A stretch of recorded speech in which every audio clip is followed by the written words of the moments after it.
Hi folks, Scott McConnell here from Distance CME, and we're going to talk about the AEMT recertification requirements. Now, it's actually a little bit harder and a little bit more difficult for this particular certification level.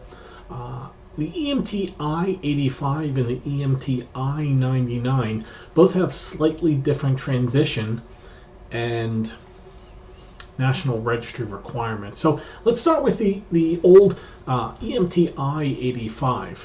EMT I-85s have to do a transition course. After the transition course, they're going to have to go to the National Registry and take a cognitive exam again. And this cognitive exam is going to be an AEMT, or Advanced Emergency Medical Technician exam. Now, if your National Registry EMT I-85 expired in 2012, you have to complete the transition by March 31st, 2016. If your National Registry EMT I-85 expires March 31st of 2013, you have until March 31st of 2017 to complete it. Now, EMT I-99s.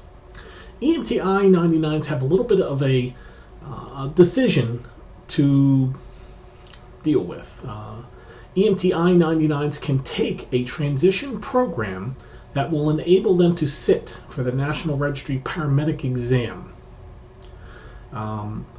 If you don't sit for the National Registry paramedic exam, you will be issued a National EMS certification as an Advanced Emergency Medical Technician as long as you've completed the education. So, National Registry EMT I-99s, if you expire in 2012, you have until 2018, March 31st, 2018, to take a transition.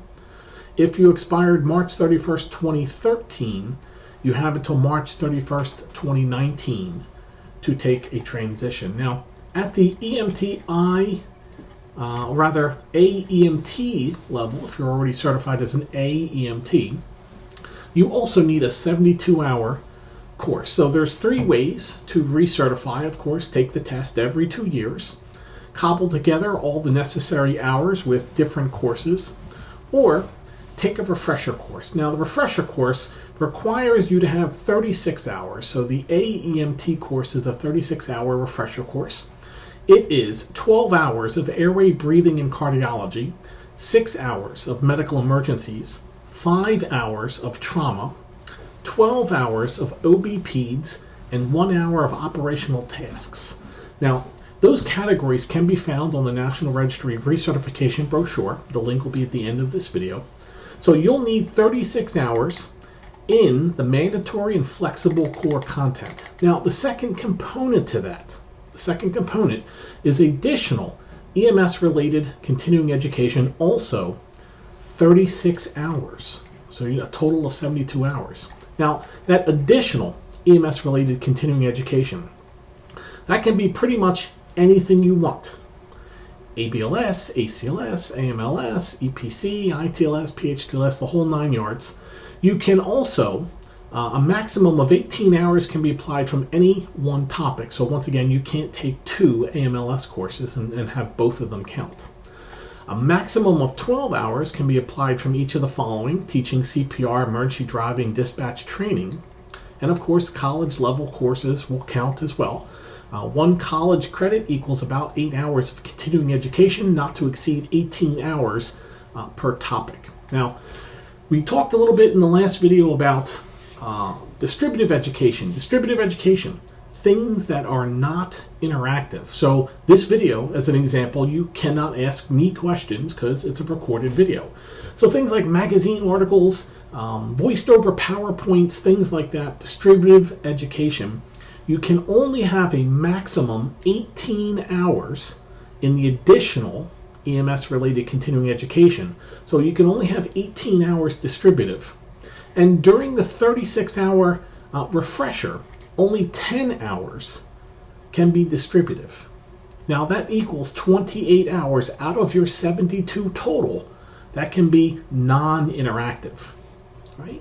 So I'll put the link here at the end of this video, and I highly suggest you take a quick peek at that. I'll also put the transition material at the end of this video as well. Don't forget, Distance CME, we are classified CSPEAMS F5, which means VILT, Virtual Instructor-Led Training.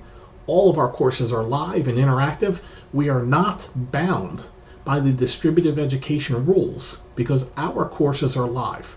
We teach more courses per month than anyone else in a traditional classroom and, of course, other places that are doing live online education.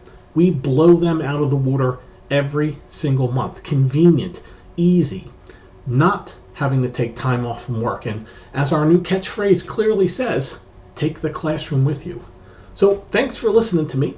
My name is Scott McConnell and I'm with Distance CME. And I look forward to chit-chatting with you again. Thank you very much.